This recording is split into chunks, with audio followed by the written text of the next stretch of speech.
नमस्कार, मैं हूं योगेश मिश्रा। अयोध्या एक ऐसा शहर जिसने रामराज भी देखा और संघर्ष की एक अनवरत श्रृंखला भी देखी।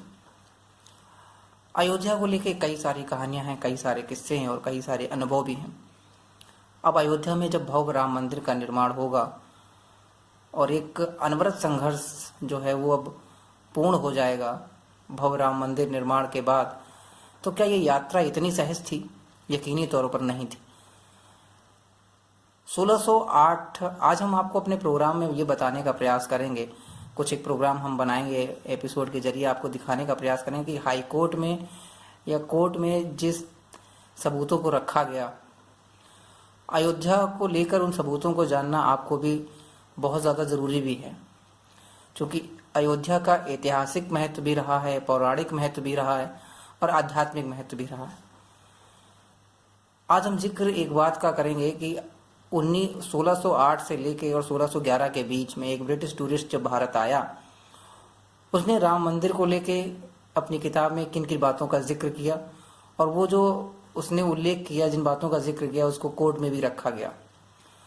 तो इस रिपोर्ट के माध्यम से आप देखिए कि उस टूरिस्ट की ने जब भारत आया, वो टूरिस्ट जब भारत आया और जब वो अयोध्या गया तो अयोध्या में उसने क्या क्या देखा। सच है भारत के इतिहास, वर्तमान और भविष्य का। ब्रिटिश यात्रियों ने भी अयोध्या में राम को ही देखा। अंग्रेजों के जमाने से जारी मुकदमों में सबूतों की झड़ी लग गई। ये सबूत ही तो अयोध्या का आईना है।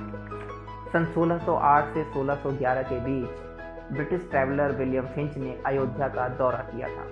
लंदन का रहने वाला फिंच ईस्ट इंडिया कंपनी में काम करता था। फिंच ने अपनी पुस्तक में जो लिखा उसका उल्लेख कोर्ट में बतौर सबूत किया गया।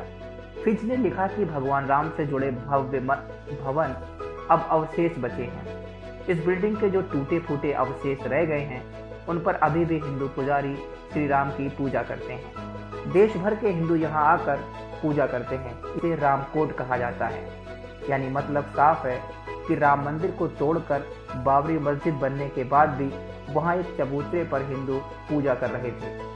यह वह वक्त था जब बाबरी मस्जिद अस्तित्व में आ चुकी थी। फिंच जिस भवन में अवशेषों की बात करते हैं, असल में वो ऊंचा टीला था जिसे रामकोट कहा जाता था। इस तथ्य को भी कोर्ट में पेश किया गया था और इसी दस्तावेज को भी कोर्ट में आधार बनाया गया था।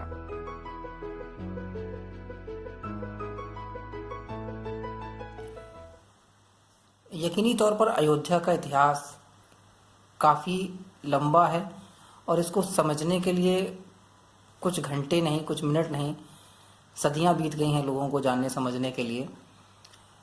एक बात और आपके बीच में अगले एपिसोड में हम शेयर करना चाहेंगे कि औरंगजेब की पौत्री, उसने राम मंदिर को लेकर क्या कहा था, उसकी बातों का भी जिक्र हाई कोर्ट में किया गया। तो अगले एपिसोड में आपको उन बातों का भी बताना चाहेंगे, उन बातों का भी जिक्र हम करेंगे और आपको समझाने का प्रयास करेंगे कि मुगल काल से लेकर और मोदी काल तक अयोध्या की जो राम जन्मभूमि की जो संघर्ष यात्रा रही है, उनमें कौन कौन से तथ्य और कैसे सत्य हैं जिन्हें जानना हर देशवासी के लिए ज़रूरी भी है और जानना भी चाहिए। फिलहाल हमें दीजिए इजाज़त। अगले एपिसोड में आपसे फिर अयोध्या को लेके कुछ अलग तथ्य और सत्य के बीच हम आपके बीच में आएंगे और बताने का प्रयास करेंगे। तब तक के लिए दीजिए इजाज़त। नमस्कार।